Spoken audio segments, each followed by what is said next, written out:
the Elder Scrolls Online, we're bringing two different groups of players together. We got the Elder Scrolls crowd, which is used to great games like Skyrim and Oblivion and Morrowind and the older games. And then we have the MMO crowd, which is used to all the great MMOs from the last 15 years. We're bringing them all together into one great game, and we're really excited to tell you about it.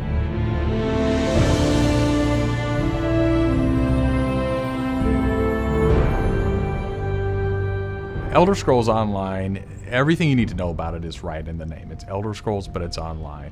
And when the team set out, they wanted to create strategic real-time combat. We wanted to create a lot of world immersion. We wanted to create a landscape that was rewarded exploration.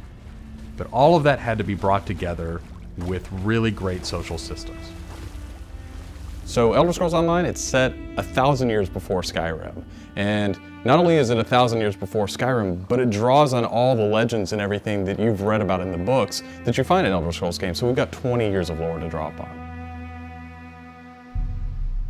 We made sure that Morrowind, Cyrodiil, and Skyrim feel like they do in Elder Scrolls 3, 4, and 5. The art style is right in line with those titles.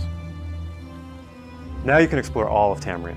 You can return to places that you've seen before, and you can explore new places that you've never been.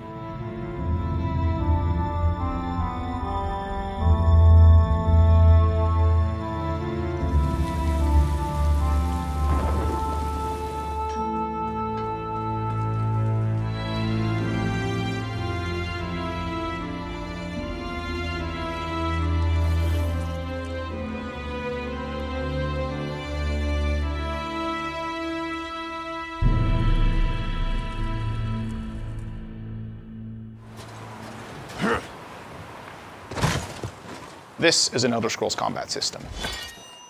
Moving your mouse will make you look around and aim your weapon. You can tap your left click to attack, hold it to power, hold your right click to block, and of course, sprinting, crouching, and sneaking around play a role.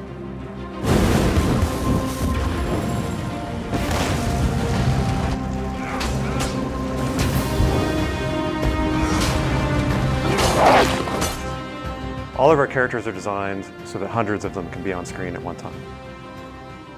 You're going to have lots of customization options to make your character look unique.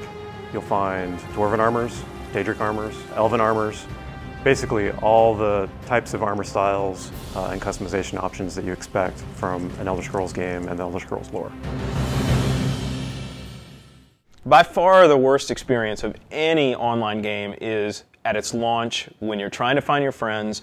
You can't find people, you create a character on one shard, and then you find out everyone else is on another shard, and you have to move. That experience is not good. So we are not going to have shards. We have a technology we call Mega Server, where all players are on one server. So all your friends are right there, you just create a character, you click play, and you go. The game is smart about where to put you. It puts you in game spaces with your friends, with your guildmates. It's a way to be connected with everyone, and the game figures out where to put you. So with Elder Scrolls Online, one of the big things is that you'll be able to get together with your friends and overcome obstacles. So things like public dungeons, heroic dungeons, but most importantly, when you participate with your friends or even just with strangers, you're not competing for resources. You're all working together to overcome something, and you get equal credit for that. As a player, you're able to start off by picking one of 9 races. You'll be able to pick a class, so that's just the start though.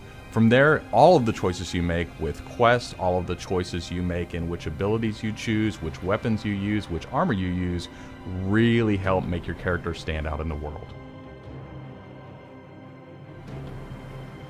The basis for the customization system in Elder Scrolls Online is that you can use whatever weapon or armor type you actually want to use. You can play as a heavy armor character who's a tank with bow, or you can play as a mage who uses a two-handed weapon, or you can play as a sneaky guy who runs around healing people. With the combination that you selected out of what armor type you use, what weapon type you use, and what class you use really creates a unique character experience for you. one of the things you're going to be able to do that's going to make you stand out is you have perks. For instance, perks allow you to become a werewolf or a vampire, or maybe even have special pets. But it's not just about that. There are other things like how you increase your stamina, how you increase your magic, or how you increase your health that really take you from your initial class choice, and it makes you stand out because you're saying, these are the things that are important to me. This is the way I want to play. This is the role I want to take in combat.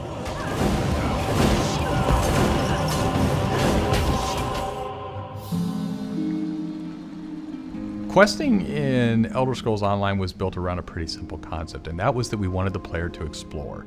And we wanted, when the player explored, for them to be able to see something around a corner and say, oh, well, I was on this quest, but now I see something over there that's really interesting. And so they had this decision point of, you know, which thing do I do next? And that's really where we want the player to go. It's not what do I do next, it's which one of these things do I do next. The way a player finds quests in our game is really through exploration. As they wander around the world, we have an on-screen compass, and that really points out the areas of opportunity or points of interest to the player. When the player finds a point of interest in the world, this is really where all of our story content is. And they're an opportunity for the player to make a change in the world. And a really good example of that is there's a werewolf invasion. When the player gets there, they fend off the werewolf invasion, they save the town, and every time you come back to that village, you'll be remembered and thanked by the villagers. The werewolves will be gone just like you would have in Oblivion as the hero of Clutch. Once you hit level 50, that's really where the game opens up. At this point, you're going into Cyrodiil to PvP, or you're deciding you want to go on a heroic raid with your guild and your friends, or maybe you might go into an adventure zone, which is our way of getting you into a zone where you can play solo, you can play with a small group, or you can play with a really large group to overcome obstacles.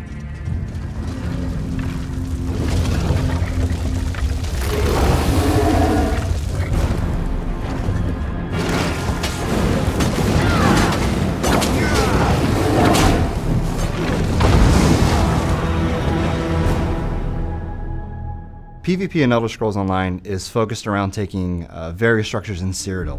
If you remember Cyrodiil from Oblivion, the space is very large, and that's a perfect setting for having three alliances fight each other. During this timeline, Imperial City is up for grabs, and there's no Emperor, so players are going to be fighting using trebuchets, catapults, all kinds of weaponry to take and hold keeps, structures, and resource fixtures around the keep to actually give the opportunity to crown one of themselves as an Emperor. It's really important to us that, PvP isn't just a veteran game. It's got to be something that people can do from the very beginning, because you want to be comfortable in getting into this. So we make sure that everybody is on equal footing. So even at level 10, you can go into our PvP area and really have a great experience and a good time.